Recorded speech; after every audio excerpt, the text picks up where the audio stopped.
Assalamu alaikum wa rahmatullahi wa barakatuh. O Sheikh Fahmy hoje, na sua khutbah, no seu discurso, em meio a esse conflito na Palestina, que se estende, e agora com a escalada de violência pelo Estado de Israel, ele nos lembra da importância da virtude da súplica, o du'a. A du'a, gente, a súplica, pedir ao Allah subhanahu wa ta'ala, pedir a Deus Todo-Poderoso. E ele lembra de um versículo alcorânico em que Allah diz: وَإِذَا سَلَكَ عِبَادِ عَنِّي فَإِنِّي قَرِيبٌ. E quando meu servo te perguntar por mim, se dirigindo ao profeta Muhammad, que as bênçãos e a paz de Deus estejam com ele, sallallahu alaihi wasallam, e quando meu servo te perguntar por mim, por certo, estou próximo.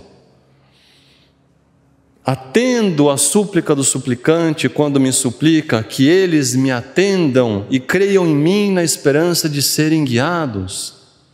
Então Deus está dizendo, peçam que Ele atende. O que é a súplica, senão uma forma de adoração? A du'a é uma forma de adoração. Por acaso algum de nós aqui reza por um período? A salá, a oração, é uma adoração. Eu vou rezar por alguns meses, eu vou rezar por um ano. Aí depois eu paro de rezar? São 5 orações diárias obrigatórias. Alguém aqui de nós reza por um período, depois dá uma pausa, um descanso, eu vou rezar uma semana sim, uma semana não. Não existe isso. Por que então o du'a nós não fazemos diariamente? Porque o du'a não é algo que nós fazemos com frequência.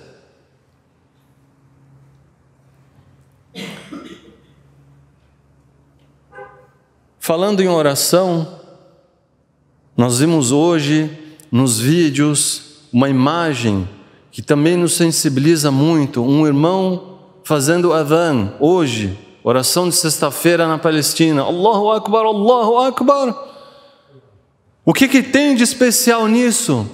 Atrás dele, gente, a cúpula da mesquita, no chão. Essa é uma das mesquitas que foram destruídas pelo bombardeio do Estado israelense. E esse irmão está lá, oração de sexta-feira, fazendo adhan sobre os escombros de uma mesquita. E nós, muçulmanos, que vivemos no Brasil, muçulmanos brasileiros, nós temos segurança aqui no Brasil. E nós deixamos as mesquitas completamente vazias na maioria das orações. À exceção do sheikh. Isso quando a mesquita tem um sheikh para liderar uma oração. Subhanallah. O sheikh também nos lembra que no Alcorão Sagrado, Deus Todo-Poderoso, Allah subhanahu wa ta'ala, diz: e quando saíram ao encontro de Golias e seu exército, disseram: Senhor nosso, verte sobre nós paciência e torna firmes nossos passos e socorre-nos contra o povo renegador da fé. Ou seja, mesmo em uma batalha, mesmo em um momento de conflito, nós devemos suplicar a Deus, pedir a proteção a Allah subhanahu wa ta'ala. Um muçulmano, ele entra numa batalha, ele entra numa guerra pelos motivos corretos. Ele entra somente para se defender e defender os seus direitos. Ele não entra para tirar o direito de outros, jamais. Então, mesmo em uma batalha, nós devemos pedir, suplicar a Deus. E o sheikh entra então com 3 narrações, 3 dizeres do profeta Muhammad sallallahu alaihi wasallam, que as bênçãos e a paz do Allah estejam com ele. A primeira, ele diz que se uma pessoa faz o seu du'a, faz a sua súplica, e essa súplica não tem nada de pecado nela, ou seja, ele não está pedindo algo que é proibido, que é ilícito. e ao mesmo tempo também não envolve corte de laços, o vínculo, principalmente o vínculo familiar, que nós já falamos aqui. A responsabilidade de preservação dos nossos laços e vínculos familiares diante de quaisquer que sejam os problemas. Nós não podemos cair na armadilha de romper os nossos laços com a nossa família. Então o seu duá não tem nada disso, nem um pecado, nem quebra de laços, principalmente familiares. Existem 3 possibilidades para essa súplica. A primeira é que Deus atenda imediatamente, atenda de forma rápida aquilo que o servo pediu, aquilo que o fiel pediu. Segundo, Deus pode reservar essa súplica para essa pessoa para o dia do juízo final, na sua prestação de contas, porque sabe que ele vai precisar disso para dar um suporte na sua contabilidade, para fortalecer a sua prestação de contas no dia do juízo final, e o Allah que sabe mais, e Ele que vai nos julgar. Só Deus julga, só Deus tem o direito de julgar.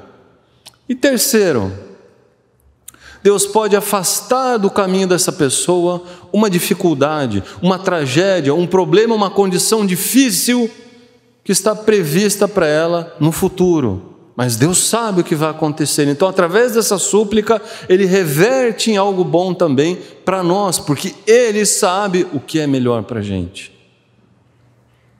Então, quando a gente faz a súplica, quando a gente pede, oh meu Deus, oh Allah, faça com confiança de que Ele sabe o que é melhor e Ele vai prover o que é melhor. E não faça, eu fiz, eu pedi, Deus não me atende, Deus não me ouve. Óbvio que Ele ouve. Mas Ele é o julgador, Ele que decide o que é melhor para nós. E nós confiamos nele. Tawakkalna ala Allah, a gente confia em Deus. Numa outra narração,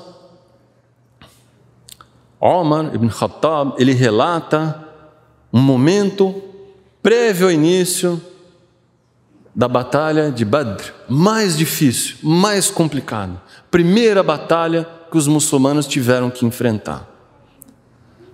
Por que ela foi muito difícil?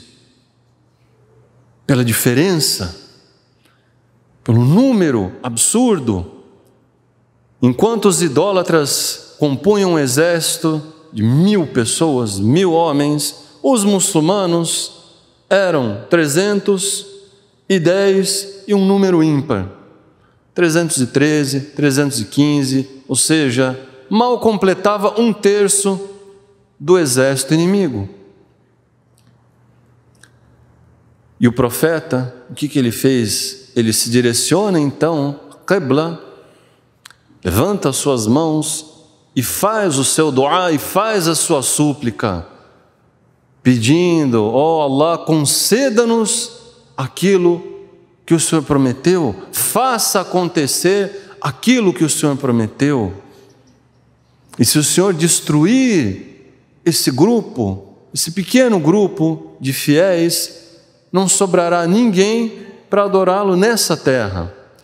E qual era a promessa divina, por revelação anterior, de que Deus concederia a salvação, o socorro aos crentes, ao seu profeta e aos crentes que o seguirem. Então, essa foi a súplica dele. E ele ficou repetindo, e com as mãos elevadas, até que o pano, que estava nos ombros dele, caiu. Então um dos companheiros, Abu Bakr, vem até ele, puxa o pano, cobre novamente os seus ombros, abraça o profeta e diz, ó profeta de Deus, a sua súplica já foi suficiente.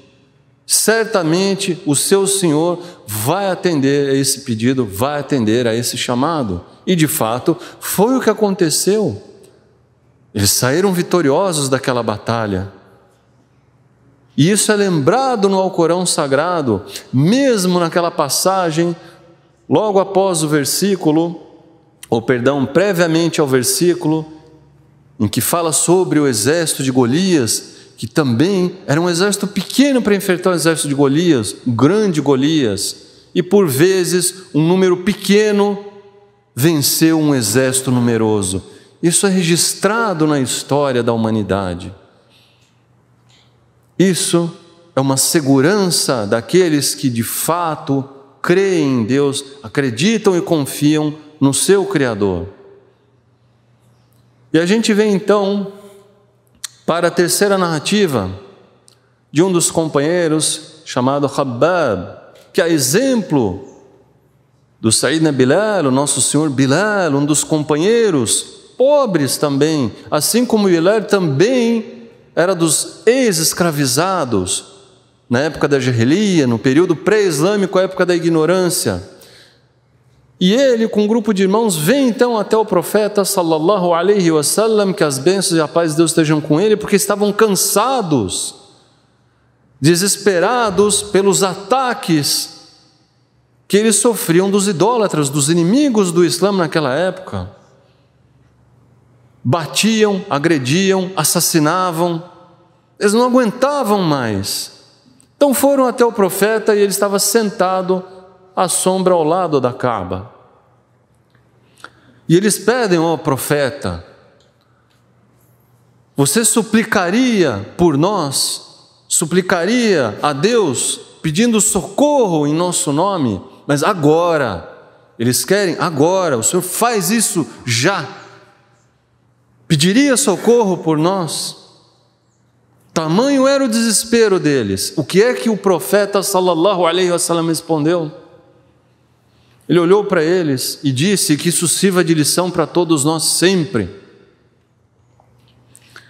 Ele disse: nações antes de vocês, entre as nações que os antecederam, ou seja, os povos antes do advento do Islã, os povos antes do surgimento dos muçulmanos, os nossos irmãos que acreditavam, que criam em Deus antes da revelação do Islã, antes do surgimento do próprio profeta Muhammad sallallahu alaihi wasallam, ele disse: antes de vocês, um homem crente era colocado numa vala, num buraco, e uma serra colocada sobre a cabeça dele para cortar o seu corpo ao meio, e ele não desistiria da sua religião. Subhanallah. Ou, em uma outra tortura, um homem seria cortado por um objeto como pentes de ferro ou facas, até que a sua carne fosse separada dos seus ossos e dos seus nervos, e esse homem não abandonaria a sua religião. E ele jura, ele diz, por Deus, por Allah, que essa religião, agora falando do Islã, o Islã vai prevalecer, o Islã vai se fortalecer e vai se manter, até que chegue um período em que um viajante sai de Sana'a, que é uma região do Iêmen, até Hadramaut, que é outra região também no Iêmen, pegando o sul da Península Arábica, sem que essa pessoa tema a ninguém, a não ser Deus, a não ser Allah Todo-Poderoso. E um lobo em relação às suas ovelhas. Ou seja, vai chegar o dia em que um fiel, um crente muçulmano, ele vai caminhar, ele vai trafegar sem temer nada nem ninguém. Só, única e exclusivamente, o seu Criador, Deus Todo-Poderoso. E as coisas naturais, exemplificadas aqui por um lobo atacando o seu rebanho de ovelhas, ou seja, causas, problemas, fatalidades que podem acontecer naturalmente. Mas o muçulmano nunca mais ele vai temer alguém que o odeie, alguém que se poste como seu inimigo, alguém que lhe queira mal. O ser humano não pode temer um outro ser humano. O muçulmano não pode temer uma pessoa porque ele odeia. O muçulmano sempre confia e acredita em Deus e sabe que Deus o protege contra tudo e contra todos.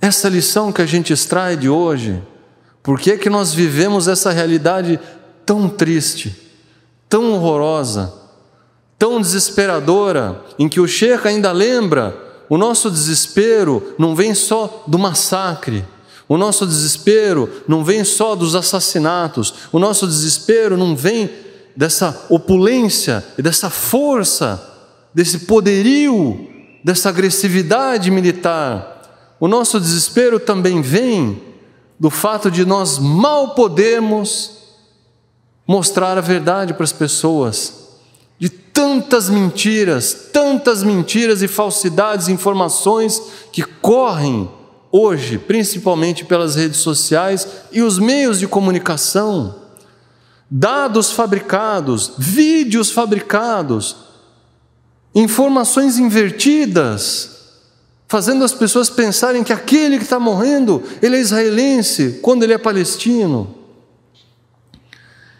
O nosso desespero diante de tudo isso, ele precisa acabar. Nós precisamos lembrar do nosso Criador, Deus Todo-Poderoso, fazer as nossas súplicas e levantar a cabeça, ter coragem de mostrar a verdade às pessoas e lembrar, gente, que a lógica divina ela é bastante simples. Nós vivemos numa época em que o ser humano está totalmente perdido, sem referência. E cada vez que isso acontecia na história da humanidade, Deus enviava um profeta, um mensageiro, para resgatar o ser humano da ignorância, resgatar o ser humano dessa condição vergonhosa.